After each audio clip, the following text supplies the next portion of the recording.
El mundo perdido, de Arthur Conan Doyle, narrado por la voz de Jack. Capítulo 12. Todo era espanto en el bosque. ¿He dicho ya? O quizá no lo he dicho, porque la memoria me ha hecho bromas pesadas durante estos días, que resplandecía de orgullo cuando hombres de la talla de mis 3 camaradas me agradecían por haber salvado, o por lo menos aliviado en parte, la situación. Como el más joven del grupo, no solamente en años, sino también en experiencia, carácter, conocimientos y todo aquello que contribuye a forjar un hombre, había quedado desde el principio en un cono de sombra. Y ahora era la mía. La idea me enfervorizó. ¡Ay, que siempre el orgullo anticipa la caída! Esa cálida sensación de confianza en mí mismo, a la que se añadía una medida de autosatisfacción, iban a arrastrarme, esa misma noche, a la más espantosa experiencia de mi vida. Una conmoción que aún me pone enfermo cada vez que la recuerdo. Sucedió de este modo. La aventura del árbol me había producido una desmedida excitación y me hacía el sueño imposible. Summerlee estaba haciendo la guardia, encorvado junto a nuestra pequeña hoguera, una figura sutilmente arcaica en su angulosidad, con el rifle sobre las rodillas y su puntiaguda barba de chivo oscilando cada vez que cabeceaba de fatiga.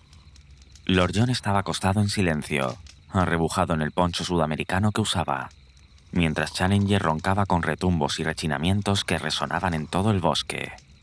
Brillaba esplendorosamente la luna llena y el aire era de un frescor vigorizante. ¡Qué noche para un paseo! Y entonces, de pronto, se me ocurrió la idea. ¿Por qué no? Supongamos que me marcho a hurtadillas, silenciosamente. Supongamos que camino hasta el lago central y que regreso a tiempo para el desayuno con algunas informaciones del lugar. ¿No sería contemplado, en tal caso, como un asociado aún más digno de mención? Entonces, si Summerlee ganaba la partida y descubríamos algún medio para escapar, retornaríamos a Londres con información de primera mano acerca del misterio central de la meseta, en el cual yo solo, de entre todos los hombres, habría penetrado. Pensé en Gladys y en su «estamos rodeados de heroísmos». Me parecía oír su voz al decir estas palabras. Recordé también a McArdle. ¡Qué artículo a 3 columnas para el periódico! ¡Qué base para una carrera! Entonces podría estar a mi alcance una corresponsalía en la próxima guerra mundial. Empuñé un arma. Mis bolsillos estaban llenos de cartuchos y, apartando los arbustos espinosos de la puerta de nuestra zareba, me deslicé con rapidez hacia afuera. Mi última mirada me mostró al inconsciente Summerlee, el más inútil de los centinelas, todavía cabeceando como un estrafalario juguete mecánico frente a los rescoldos de la hoguera. No había recorrido aún un centenar de yardas cuando me arrepentí profundamente de mi imprudencia. Creo haber dicho en alguna parte de esta crónica que soy excesivamente imaginativo para ser un hombre auténticamente valeroso, pero que tengo un temor invencible a parecer miedoso. Esta era la fuerza que ahora me empujaba hacia adelante, aun si mis camaradas no hubiesen notado mi ausencia y no llegasen jamás a saber de mi flaqueza, todavía quedaría en mi alma una intolerable vergüenza interior. Y sin embargo me estremecí ante la situación en que me hallaba, y habría dado todo cuanto poseía en aquel momento por obtener una salida honrosa a aquel asunto. La selva estaba preñada de espantos. Los árboles crecían tan juntos y su follaje se expandía tan profusamente que nada me llegaba de la luz de la luna, salvo que aquí y allá las altas ramas formaban una filigrana enmarañada contra el cielo estrellado. A medida que mis ojos se fueron acostumbrando a la oscuridad, aprendieron a distinguir distintos grados de tinieblas entre los árboles. Algunos eran confusamente visibles, en tanto que entre ellos había parches de oscuridad, negros como el carbón, semejantes a bocas de cavernas, de los que me apartaba horrorizado cuando pasaba. Recordé el alarido desesperado del iguanodonte martirizado, aquel grito espantoso que había despertado los ecos del bosque. Recordé también la imagen fugaz de un hocico abotagado, verrugoso y babeante de sangre visto a la luz de la antorcha de Lord John. Y ahora estaba en sus cotos de caza. En cualquier momento podía saltar sobre mí de entre las sombras, aquel monstruo horrible y sin nombre. Me detuve, y sacando un cartucho de mi bolsillo, abrí la recámara de mi rifle. Al tocar la palanca, me dio un vuelco el corazón. Había cogido la escopeta en lugar del rifle. Otra vez me arrastró el impulso de volver. Aquí tenía la mejor de las razones para justificar mi fracaso, una razón por la cual nadie podría pensar mal de mí. Y una vez más el estúpido orgullo luchó contra la misma palabra fracaso. No podía, no debía fracasar. Después de todo, mi rifle habría resultado tan inútil como la escopeta contra los peligros que pudiera encontrar. Si volvía al campamento para cambiar el arma, difícilmente podía esperar que mi entrada y mi nueva salida pasaran inadvertidas. En tal caso, tendría que dar explicaciones y mi intento ya no sería totalmente mío. Tras una pequeña duda, aguijoneé mi valor y proseguí mi camino, con la inútil escopeta bajo el brazo. La oscuridad de la selva había sido alarmante, pero aún peor era la blanca y desbordante luz de la luna en el abierto claro de los iguanodontes. Escondido entre los arbustos, lo observé con precaución. Ninguna de aquellas grandes bestias estaba a la vista. Tal vez la tragedia acaecida a uno de ellos los había apartado de sus campos de pastoreo. En la noche brumosa y argentada no pude advertir signo alguno de seres vivientes. Por tanto, tomando coraje, lo crucé deslizándome rápidamente y por entre la maleza del lado opuesto alcancé de nuevo el arroyo que me servía de guía.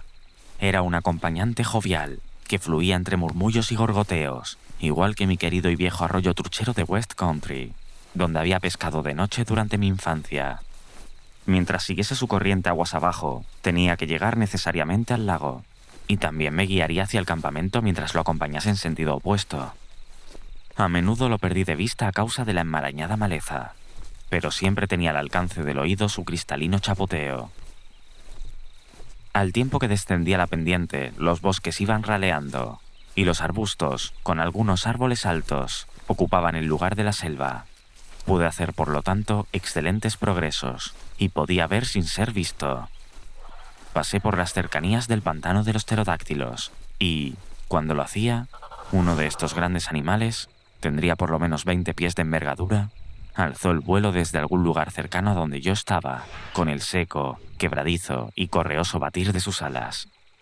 Cuando cruzaba por la faz de la luna, la luz brilló con claridad a través de las membranosas alas, y parecía un esqueleto volador recortado sobre el fondo de la blanca y tropical radiación del cielo. Me acurruqué muy agachado entre los arbustos, pues sabía por pasadas experiencias que bastaba un solo grito de la bestia para atraer a un centenar de sus repelentes compañeros sobre mi cabeza. Hasta que no se posó de nuevo, no me atreví a seguir mi camino a hurtadillas. La noche había sido excepcionalmente callada, pero a medida que avanzaba comencé a prestar atención a un ruido sordo y retumbante, un murmullo continuo que venía de alguna parte frente a mí. A medida que yo proseguía mi camino, el ruido crecía en volumen, hasta brotar, sin alguna duda, muy cerca de mí. Cuando me detuve, el sonido seguía con igual intensidad, de modo que parecía provenir de una fuente estacionaria. Se parecía al hervor de una olla o al burbujear de un caldero. Pronto descubrí su origen, porque en el centro de un pequeño claro hallé un lago, o más bien un lagunajo, pues no era mayor que el tazón de la fuente de Trafalgar Square, de alguna materia negra, parecida a la brea, cuya superficie subía y bajaba formando grandes ampollas de gas que reventaban. Por encima el aire tremolaba por el calor, y el suelo a su alrededor estaba tan caldeado que apenas podía soportar mi mano apoyada en él mismo. Era claro que la gran erupción volcánica que había levantado aquella extraña meseta hacía tantos años aún no había extinguido totalmente sus fuerzas. Ya había visto rocas ennegrecidas y montículos de lava diseminados por todas partes, asomando entre la lujuriante vegetación que los revestía. Pero aquella alberca de asfalto en medio de la maleza era el primer indicio que teníamos de la actividad actual en las laderas del antiguo cráter. No tenía tiempo de examinar con mayor amplitud aquello, porque tenía necesidad de darme prisa para regresar al campamento en la mañana. Fue un paseo espantoso, y que me acompañará en tanto conserve la memoria. En los grandes calveros del bosque que iluminaba la luna, me escurría por entre las sombras de sus márgenes. Avanzaba arrastrándome entre los matorrales, deteniéndome con el corazón palpitante cada vez que oía, como sucedió a menudo, el crujido de las ramas rotas por el paso de algún animal salvaje. De vez en cuando asomaban por un instante grandes sombras que desaparecían enseguida. Grandes, silenciosas sombras que parecían rondar con patas almohadilladas. Cuán a menudo me detuve con la intención de volver, pero otras tantas veces mi orgullo pudo vencer mi temor y me empujó de nuevo en pos del objetivo que deseaba alcanzar. Al fin, mi reloj señalaba la 1 de la madrugada Vi el resplandor del agua entre los claros de la maleza y 10 minutos después me hallaba entre las cañas, en las orillas del lago central. Estaba muerto de sed. Me tendí en el borde y bebí un largo sorbo de sus aguas, que eran puras y frescas. En aquel sitio se abría un ancho sendero donde se veían muchas huellas de pisadas. Era con seguridad uno de los abrevaderos de los animales. Había un enorme y aislado bloque de lava. Trepé por él y me tendí en su cima, desde donde obtenía una excelente vista en todas direcciones. Lo primero que observé me llenó de sorpresa. Cuando describí el panorama que se vislumbraba desde la copa del gran árbol, dije que en el risco más alejado pude ver un cierto número de manchas negras que parecían bocas de cuevas.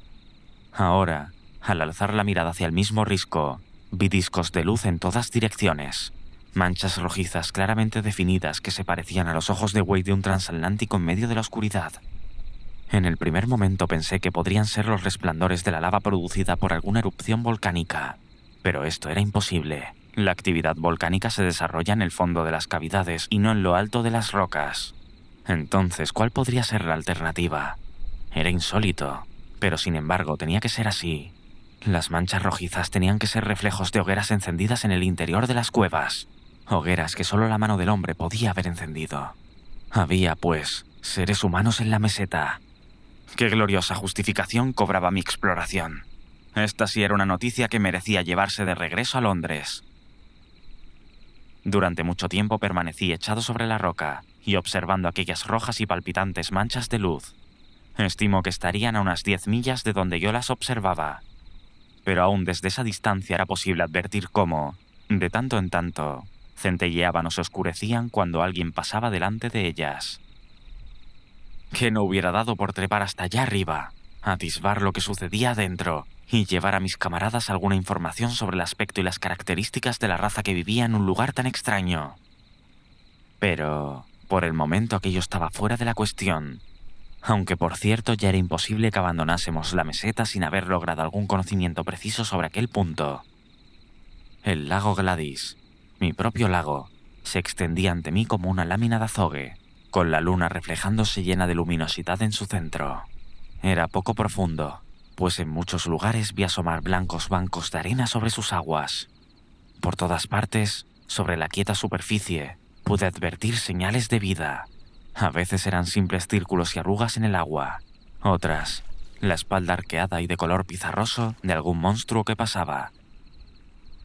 Una vez, sobre un amarillo banco de arena, vi un ser que parecía un enorme cisne, con un cuerpo desmañado y un largo y flexible cuello, que se arrastraba por la orilla. De pronto se zambulló, y durante algunos momentos pude ver el curvado cuello y la cabeza lanceolada ondulando sobre las aguas.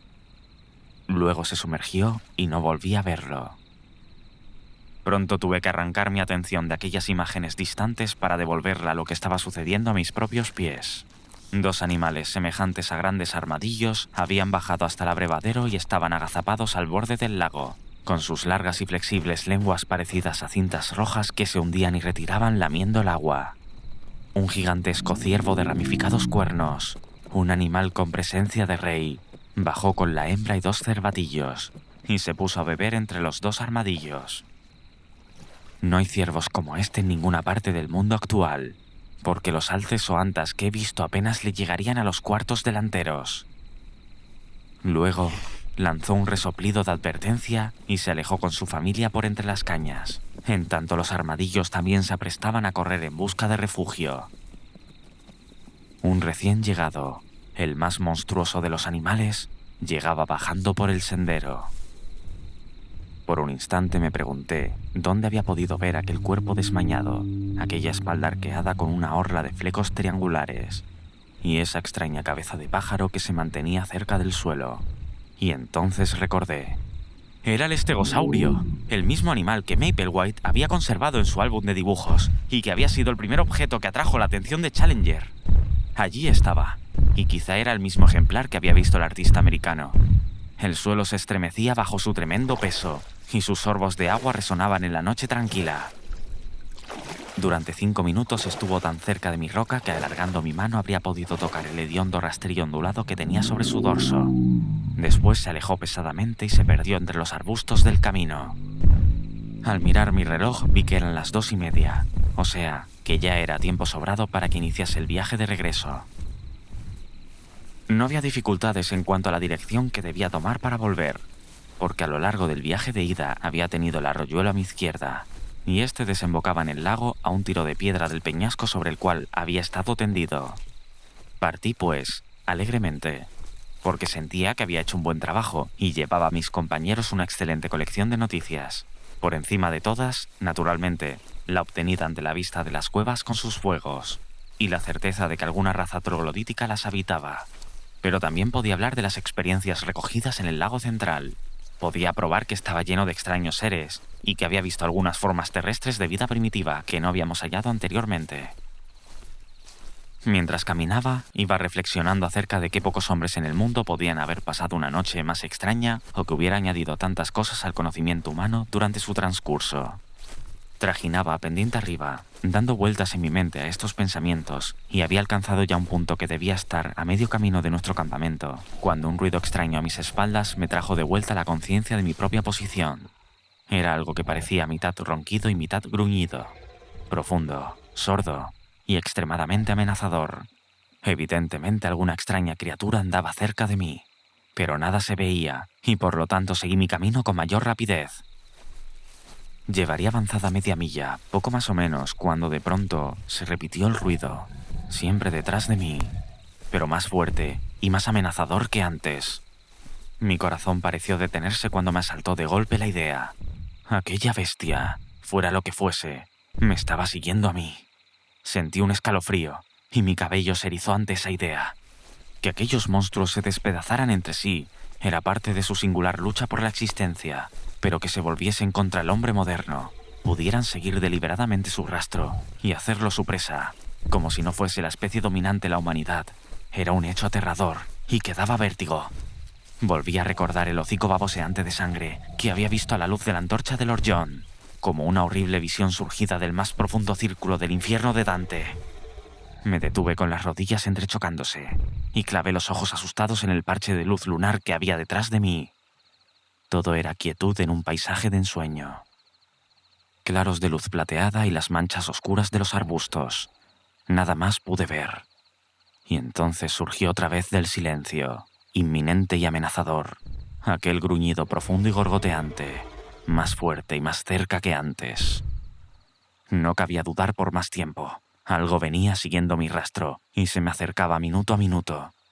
Me quedé inmóvil, mirando todavía con fijeza el terreno que había atravesado.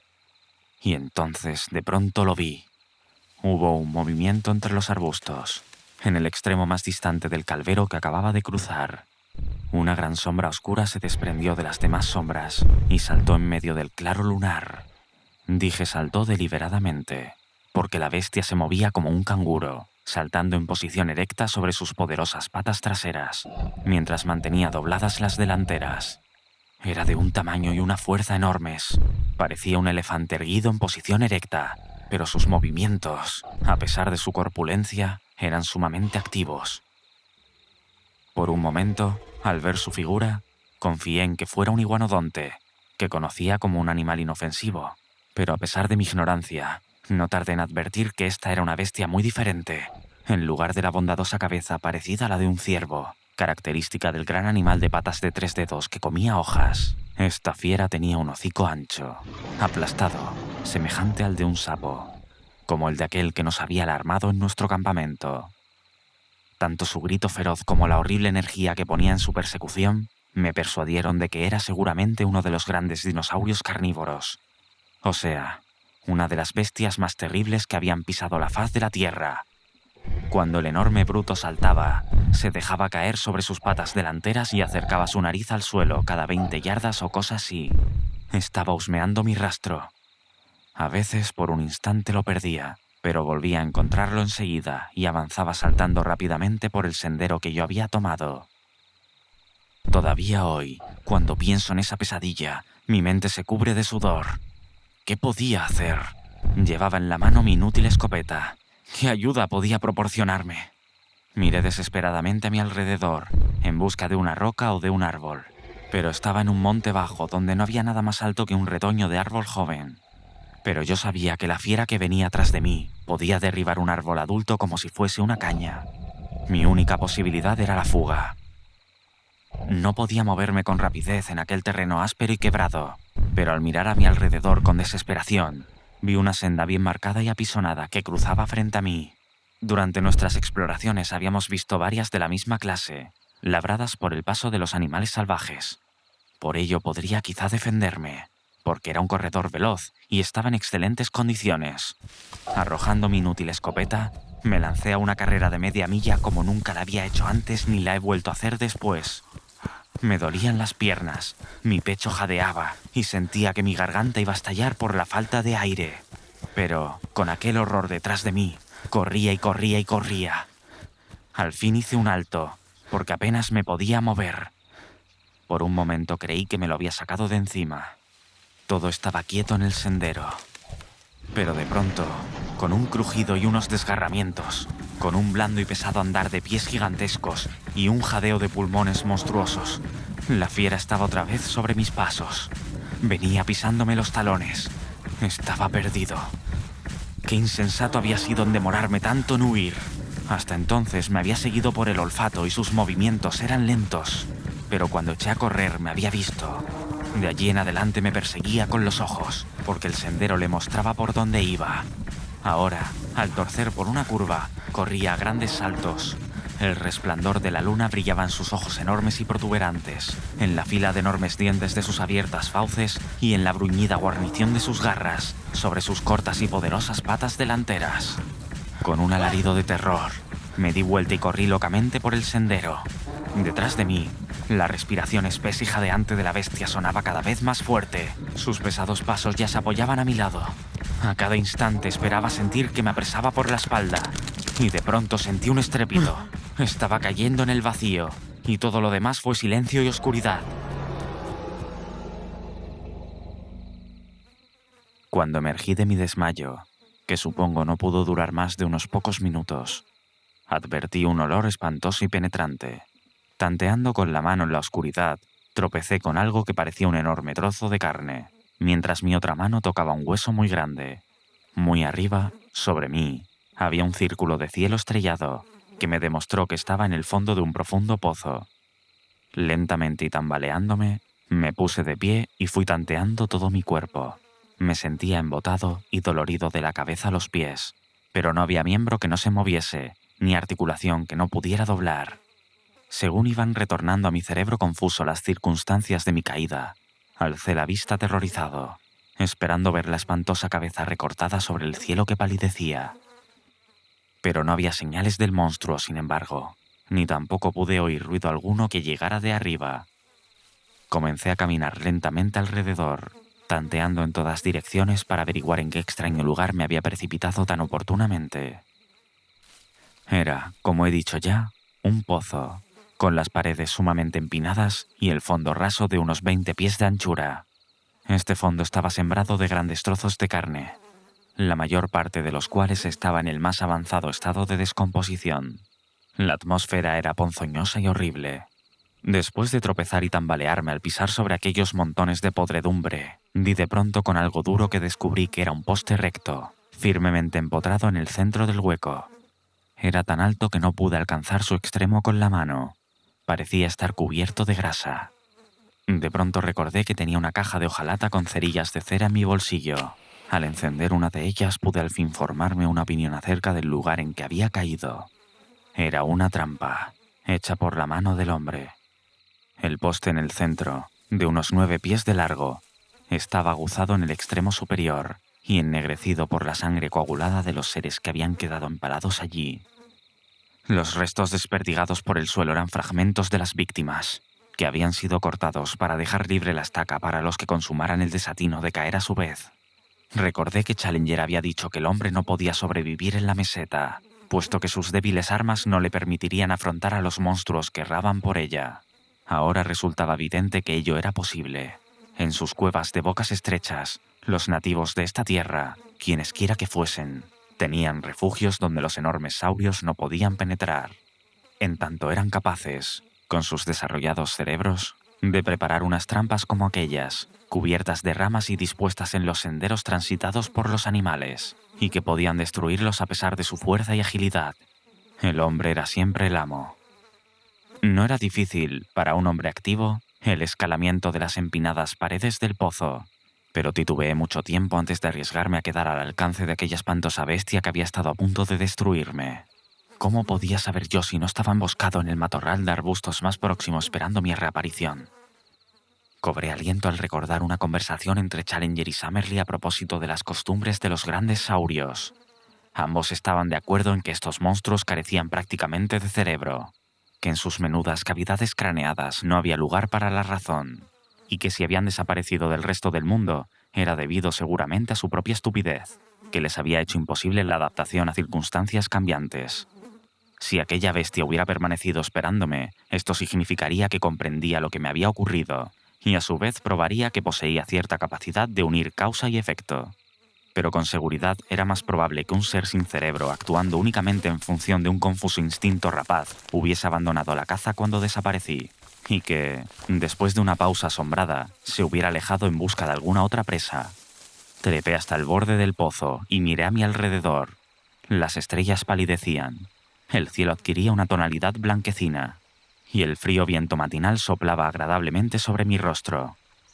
No pude ver ni oír nada que tuviera que ver con mi enemigo. Lentamente ascendí hasta salir fuera del pozo y me senté por un rato en el suelo, dispuesto a saltar otra vez dentro de mi refugio si surgía algún peligro. Luego, tranquilizado por la absoluta quietud que reinaba y por la creciente claridad, hice acopio de todo mi valor y me encaminé furtivamente por el sendero que había tomado para venir. Un trecho más adelante, recogí mi escopeta y poco después topé con el arroyo que constituía mi guía. Luego, lanzando muchas miradas temerosas hacia atrás, emprendí el regreso al campamento. Y de pronto sucedió algo que me hizo recordar a mis ausentes compañeros. En el aire quieto y puro del amanecer, resonó lejanamente la nota cortante y seca de un disparo de rifle. Me detuve y escuché, pero no hubo nada más. Por un instante me conmovió la idea de que algún repentino peligro podía haber caído sobre ellos. Pero enseguida se me ocurrió la explicación más simple y natural. La claridad diurna ya era completa. Habrían imaginado que yo estaba perdido en los bosques y habían disparado para guiarme hacia el campamento. Es cierto que habíamos tomado la resolución estricta de no hacer fuego, pero si estimaban que yo podría estar en peligro, no vacilarían. A mí me tocaba ahora apresurarme todo lo posible para tranquilizarlos. Como estaba rendido y sin fuerzas, no pude avanzar con tanta rapidez como hubiera deseado, pero al fin entré en unos parajes conocidos. Allí estaba la ciénaga de los pterodáctilos a mi izquierda. Más allá, frente a mí, el claro de los iguanodontes. Ahora ya estaba en el último cinturón de árboles que me separaba del fuerte Challenger. Alcé mi voz en un grito jubiloso para alejar sus temores. Se me encogió el corazón ante aquel ominoso silencio. Apreté el paso hasta la carrera. La zareba se alzaba ante mí tal como la había dejado, pero la puerta estaba abierta. Me precipité en el recinto. Un espantoso panorama se presentó ante mis ojos, en la fría luz de la mañana. Nuestros efectos estaban esparcidos por el suelo en salvaje confusión.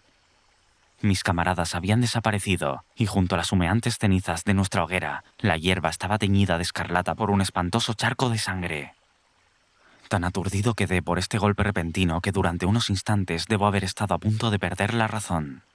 Tengo un vago recuerdo, tal como se rememora un mal sueño, de haber echado a correr a través de los bosques que rodeaban el campamento vacío, llamando desesperadamente a mis compañeros. Ninguna respuesta llegó desde las silenciosas sombras.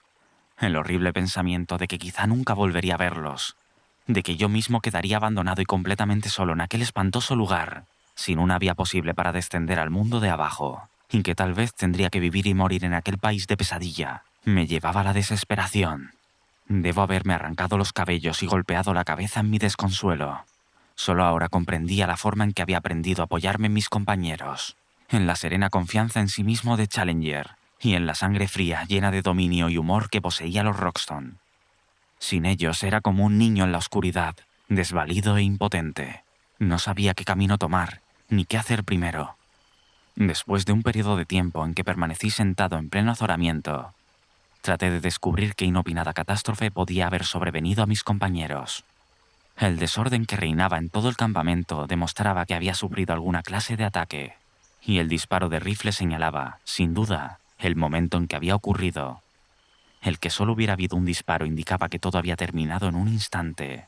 Los rifles aún yacían sobre el suelo, y uno de ellos, el de Lord John, tenía un cartucho vacío en la recámara. Las mantas de Challenger y Summerlee, junto al fuego, sugerían que ambos estaban durmiendo en el momento en que ocurrieron los hechos. Las cajas de municiones y alimentos estaban esparcidas en salvaje desorden, junto con nuestras infortunadas cámaras fotográficas y portaplacas, pero no faltaba ninguna. Por otra parte, todas las provisiones no envasadas, y recordé que había una considerable cantidad, habían desaparecido. Por lo visto habían sido animales y no indígenas los autores de la incursión, porque seguramente estos últimos no habrían dejado nada. Pero si habían sido animales, o un solo y terrible animal, ¿qué había sido de mis camaradas? Probablemente una bestia feroz los había despedazado y abandonado allí sus restos. Es cierto que el espantoso charco de sangre hablaba de violencia. Un monstruo tal como el que me había perseguido a mí durante la noche hubiese podido llevarse una víctima con tanta facilidad como un gato apresa a un ratón. En ese caso, los demás habrían salido en su persecución, pero seguramente se habrían llevado consigo sus rifles.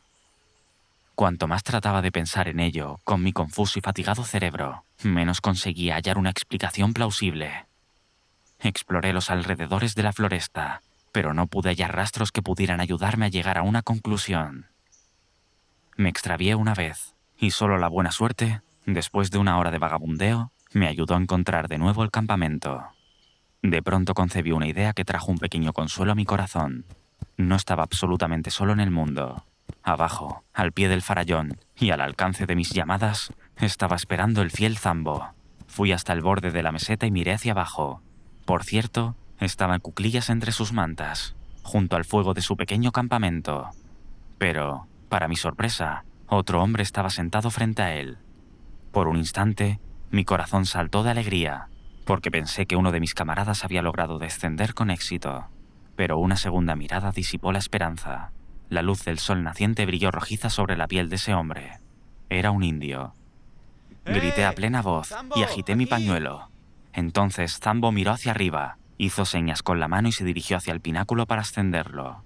En poco tiempo llegó arriba y se situó cerca de mí, escuchando con profunda pena la historia que le relataba. El diablo se los llevó seguramente, Masamalón. Dijo. Ustedes entrarán en el país del diablo, señor, y los llevará a todos con él. Hágame caso, Masamalón, y baje pronto. Si no, se lleva usted también. Pero, ¿cómo podré bajar, Zambo? Coja lianas trepadoras de los árboles, Masamalón. Tírelas hasta aquí.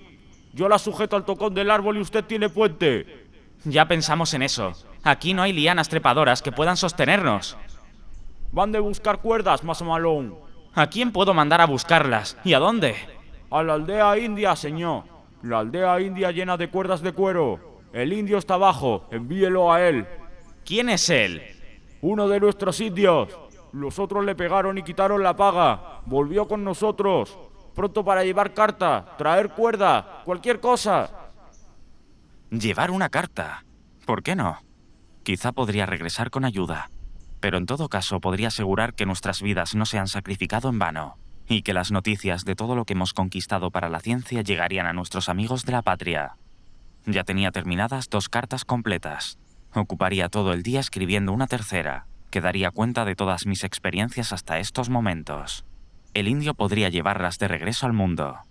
Ordené a Zambo, por lo tanto, que regresara por la tarde, y pasé toda mi solitaria y miserable jornada registrando todas mis aventuras de la noche pasada. También redacté una nota, que deberá ser entregada a cualquier mercader blanco o al capitán de un vapor que los indios puedan encontrar, rogándoles que se ocupen de que nos sean enviadas las cuerdas, porque de ellos dependen en gran parte nuestras vidas. Arrojaré estos documentos a Zambo cuando llegue al atardecer, y también mi portamonedas, que contiene 3 soberanos ingleses. Estos serán entregados al indio, con la promesa de doblar esa cantidad si regresa con las cuerdas. De este modo comprenderá usted, mi querido McArdle, de qué modo llega a sus manos esta comunicación y conocerá también la verdad, en caso de que nunca más vuelva a saber de su infortunado corresponsal. Esta noche estoy demasiado fatigado y demasiado deprimido para hacer proyectos. Mañana reflexionaré sobre los medios para mantenerme en contacto con este campamento y además para buscar por todas partes alguna traza de mis infelices amigos. Espero que el vídeo haya sido de tu agrado. Para más, no te olvides de suscribirte y activar la campanilla, que te avisará cada vez que suba nuevo contenido al canal. Has escuchado la voz de Jack. Muchas gracias.